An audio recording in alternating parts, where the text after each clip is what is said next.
Hi, and welcome to the Tasty 2. Today we're looking at citrus in Central Florida and beyond.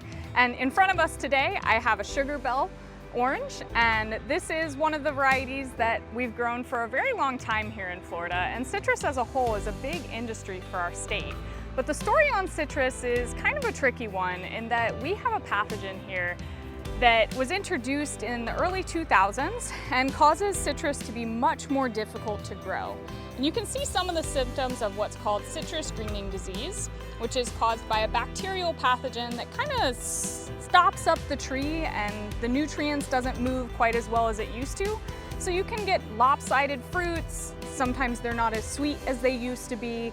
They might unevenly ripen, and just in general, this tree is going to grow much slower than it historically would have.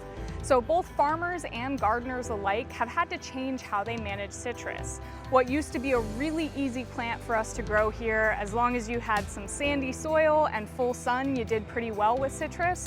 We now have to manage with very careful fertilizer inputs, and we're starting to develop more resistant varieties of citrus through research now too.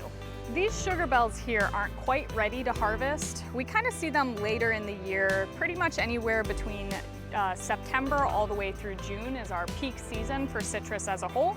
But you'll start to see them get bigger, they'll develop a nice orange color, but depending on what type of citrus you have planted, you might see different colors and that fruit's gonna taste a little bit different. But here in Florida, a lot of our citrus goes to juicing. So fresh citrus, fresh orange juice is just something you can't beat.